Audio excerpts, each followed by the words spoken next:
그 외에 이제 여러 가지 지표를 보시고 판단해서 내년이 그렇게 어둡지만은 않다.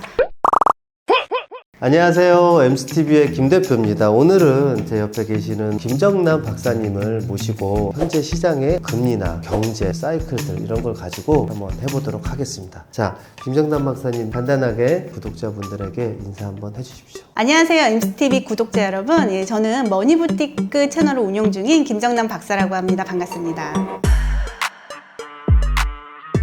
어떻게 보면 이 MCTV라는 채널 자체가 부동산 채널이잖아요. 맞아요. 네. 그리고 또 금리에 정말 이렇게 민감하잖아요.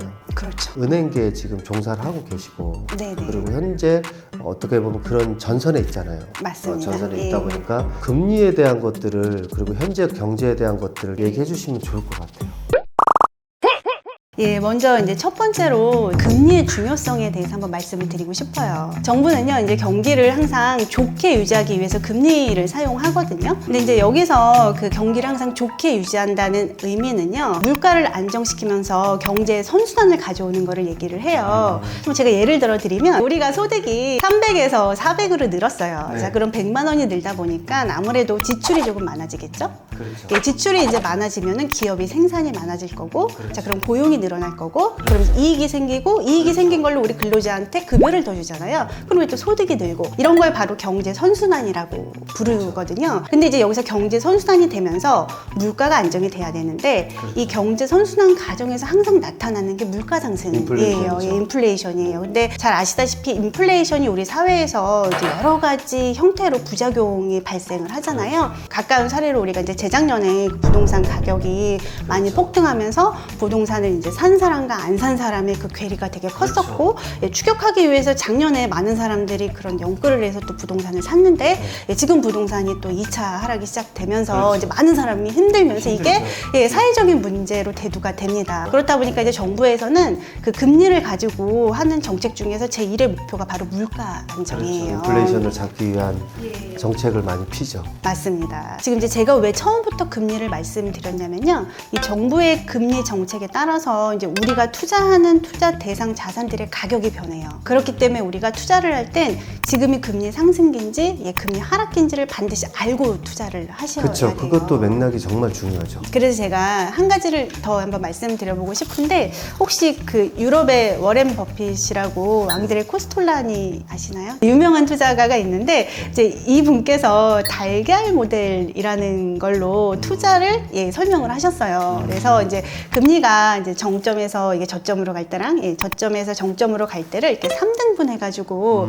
이 시기에는 어떤 자산에 투자해야 되고 이 시기에는 어떤 자산에 투자해야 된다라고 얘기를 했어요. 그래서 잠시 한번 그림을 보고 말씀을 드리면, 금리가 정점에서 저점으로 내려갈 때는 이제 예금에서 채권 투자로 가라고 했죠.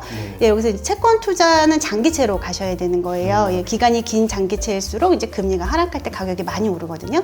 그리고 이제 3등분을 했는데 그 하단에 보면은 이제 금리가 저점인 시기에는 이제 부동산 투자하고 주식 투자를 하라고 얘기를 했어요. 그리고 이제 금리가 올라가기 시작했다, 좀 많이 오르기 시작했다. 그때는 이제 부동산하고 주식을 예, 매도를 하고 예금 안전자산으로 옮기라라고 이 앙드레 코스톨라니가 이제 이런 모델을 얘기를 했었죠. 이의 어떤 사이클을 맥을 잡는 분들은 다 잡고 계시잖아요. 그렇죠. 근데 이제 아쉬운 점은 우리가 공부를 조금만 하면은 이거를 다 잡아서 우리가 반대 포지션은 안 취하거든요. 그렇죠. 예, 금리가 이제 막 오르는 시기에 장기채를 산다든지, 이제 막 긴축을 한다고 하는데 주식하고 부동산을 계속 산다든지 그러지 않는데, 이거를 이제 잘 모르시는 분들, 예, 금리라는 걸 모르고 투자하시는 분들이 생각보다 많아요. 예, 생각보다 많기 때문에 이제 그분들도 빨리 이제 공부를 좀 해서 반대로 가는 포지션을 잡지 말아야 되겠다, 예, 라고 항상 저는 생각을 하고 있어요. 대표님이 보시기에는 지금은 근데 어느 시점 같으세요? 저는 달걀론에서 지금 A라고 봐요. A. 정점이라고 봐요, 저는. 그렇죠. 네. 지금은 이제 누가 봐도 정점인 건 알잖아요. 그럼 이제 지금부터는 뒷북을 치면 안 되는 거예요. 근데 이제 지금 금리가 정점에서 저점으로 내려갈 때 들어가야 되는 것은 예, 장기채일 거고요. 네. 이제 금리가 내년에는 내린다는 지표가 굉장히 많아요. 예, 금리가 이제 내년에는 내리는 환경이 될 거다, 경기가 이제 부양될 거다라는 지표가 되게 많거든요. 그렇다 보니까 이제 내년에 금리가 어느 정도 떨어졌을 때는 가운데 점선 밑으로 떨어지는 시기가 올 거거든요. 뭐 제가 그 시기를 점칠 수는 없어요. 뭐 내년 말이 될 수도 있고 후년이 될 수도 있지만 지금은 이제 사는 시기가 아니라고 저는 이제 말씀을 드리고 싶은데, 그렇다고 아예 손을 빼고 멀리서 보시기보다는 점선 밑으로 언제 떨어질지를 항상 유의 깊게 보시고 좋은 물건이 나오면 사셔야 된다라고 말씀을 드리고 싶어요. 그렇죠. 이제 그게 내년 후반기도 될 수 있거든요. 그래서 이제는 우리가 달걀 모델로 긴 매크로 상에서는 반대 포지션은 안 갈 수 있다. 그거를 제가 말씀을 드리고 싶은 거예요. 그러니까 우리가 제일 하지 말아야 되는 게 꼭지에 사서 바닥에 파는 건데, 우리는 이제 주변에 수많은 노이즈가 들려요. 지금도 엄청 불안을 많이 주잖아요. 경제 안 좋아질 것, 안 좋아질 거다, 내년에 뭐 망할 거다, 뭐 이런 얘기 굉장히 많이 들리잖아요. 근데 실제 경기 선행 지표를 보면은 경기가 내년에 그렇게 안 좋지 않을 것 같거든요. 예, 그렇다 보니까 우리가 노이즈를 조금 차단하고 객관적인 지표를 통해서 뒷북 치는 투자를 이제 그만할 필요가 있다라고 제가 말씀을 드리고 싶어요. 지금 그러면 데이터로 봤을 때 지표로 보면 어떤 방향으로 흘러갈 거라는 기준이 생기나요? 그럼요. 예, 그럼요. 있어요. 여러분들께 데이터를 항상 보고 결정을 하시라라고 말씀을 드리고 싶은 게, 데이터가 주변에 뭐 신문 뭐 이렇게 보고 뉴스 보고 주변 사람 얘기만 듣고 우리가 투자 의사 결정을 하잖아요. 그거는 되게 광범위한 경제 현상 중에 정말 요만큼이거든요. 그래서 우리가 계속 실수를 하는 거예요. 근데 이제 뭐 경기 선행 지표니 경기 동행 지표니 이제 이런 지표들이 있는데, 21개국의 OECD 국가의 그 유수한 대표 학자들이 그 수많은 데이터를 가지고 경기가 앞으로 어떻게 될 거다라고 예측한 지표가 있어요. 지금 이제 제가 또 그림을 또 보여드리면, 빨간색이 우리나라 경기 선행 지수이고요. 그 다음에 이제 파란색이 미국의 경기 선행 지수예요.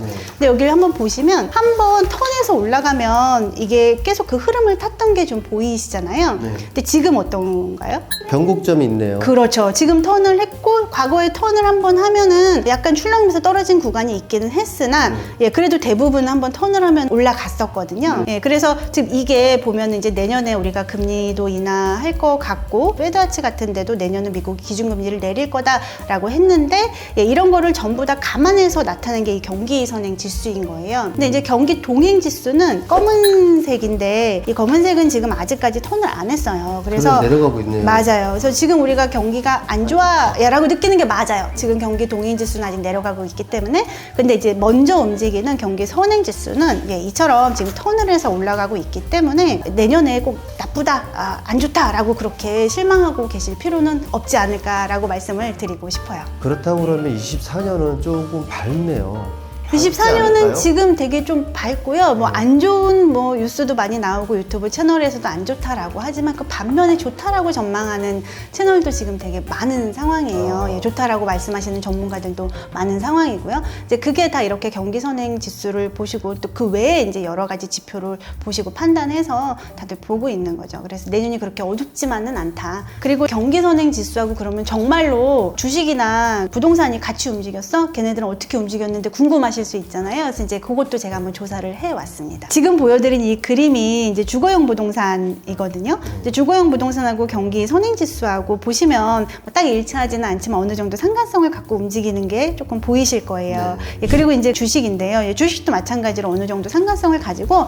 딱 맞진 않지만 경기 선행지수에 후행해서 따라가고 있는 게 보이실 거예요. 지금 제가 말씀드리는 것도 딱딱 맞춰서 나타나는 건 아니지만, 메커니즘상 금리가 떨어질 때는 예, 부동산 먼저 오르고 그 뒤를 따라서 예, 주식이 오르는 경향이 많았기 때문에 예, 요걸 이제 보시고 내년 하반기, 그 다음에 내후년 이렇게 계속 주식하고 부동산을 좀 눈여겨서 보시면 좋을 것 같아요. 박사님이 봤을 때 주관적이든 객관적인 거를 대입해서든 할 수 있는 말 하나를 좀 딱 얘기해서, 와, 야, 김정남 박사 대단한데?